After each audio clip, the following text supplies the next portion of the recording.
ইতালির বিভিন্ন শহর যেমন Rome, Milan, Venice, Bologna, Turin ইত্যাদি থেকে নুল্লা ওস্তা ইস্যু হওয়া এবং দ্রুত ভিসা পাওয়ার বিষয়ে সোশ্যাল মিডিয়ায় প্রচারিত মুখরোচক খবরের বিপরীতে বাস্তব ও আইনি সত্যতা নিচে তুলে ধরা হলো। ১. নির্দিষ্ট শহর কেন্দ্রিক প্রচারের আসল সত্যতা। সোশ্যাল মিডিয়ায় বলা হয় অমুক শহর থেকে নুল্লা ওস্তা দ্রুত হচ্ছে। বাস্তবে কোনো নির্দিষ্ট শহরের প্রিফেকচুরা ফার্স্ট এসইউআই জন্য আলাদা কোনো বিশেষ ছাড় বা সহজ নিয়ম নেই। নুল্লা ওস্তা দেওয়া বা ভিসা হওয়া নির্ভর করে মালিকের কাজের ধরন, কোম্পানির ট্যাক্স ফাইল, প্রয়োজনীয় কোটা, ডিক্রিটো ফ্লাসি এবং ইমিগ্রেশন ব্যাকগ্রাউন্ড ভেরিফিকেশনের ওপর।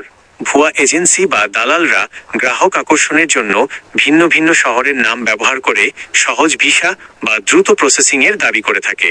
২. ইতালি ওয়ার্ক ভিসা 2026-এর অফিসিয়াল আপডেট ও নিয়ম। ভিএফএস ওয়েবফর্ম পোর্টাল ইতালির 22 অক্টোবর 2024 তারিখের পর ইস্যুকৃত বৈধ নুল্লা ওস্তা ধারণকারীরা ভিসা আবেদনের জন্য নির্ধারিত ভিএফএস গ্লোবাল ওয়েবফর্ম পোর্টালের মাধ্যমে নিবন্ধন করছেন। নিবন্ধনের মাধ্যমে নুল্লা ওস্তার মেয়াদ স্থগিত রাখা সাসপেন্ড হয়। মালিকের 15 দিনের কনফার্মেশন ল ডিগ্রি 145/2024। ইতালি সরকার নতুন আইনে কঠোর নিয়ম চালু করেছে। আপনি বাংলাদেশে ভিএফএস এ ভিসা আবেদন জমা দেওয়ার পর ইতালির এসইউআই স্পটেল্লো ইউনিকো পার এল ইমিগ্রেশন সরাসরি ইতালিয়ান মালিকের কাছে চাকরির সত্যতা যাচাই পাঠাবে। মালিককে 15 দিনের মধ্যে সেই চাকরির অফার কনফার্ম করতে হবে।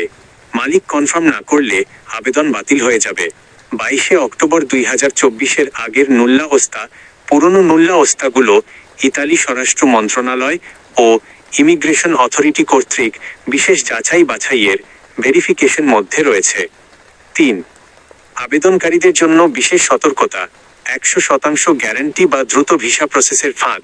কোনো সিটি থেকেই 100% নিশ্চিত বা খুব দ্রুত ভিসা হওয়ার সরকারি শর্টকাট নেই। নুল্লা ওস্তা ও মালিক যাচাই। আপনার নুল্লা ওস্তা সঠিক কিনা এবং ইতালির মালিক আসল কিনা, ট্যাক্স রিটার্ন ও আসল কাজ আছে কিনা তা নিশ্চিত হয়ে নিন, কারণ ভুয়া মালিকের ফাইল বাতিল হয়ে যাচ্ছে। অফিসিয়াল তথ্য, ভিসা সংক্রান্ত যাবতীয় তথ্য জানতে কেবল ঢাকাস্থ ইতালি দূতাবাস, অ্যাম্বাসিয়াটা ডি ইতালিয়া ঢাকা এবং ভিএফএস গ্লোবালের অফিসিয়াল নোটিশ অনুসরণ করুন।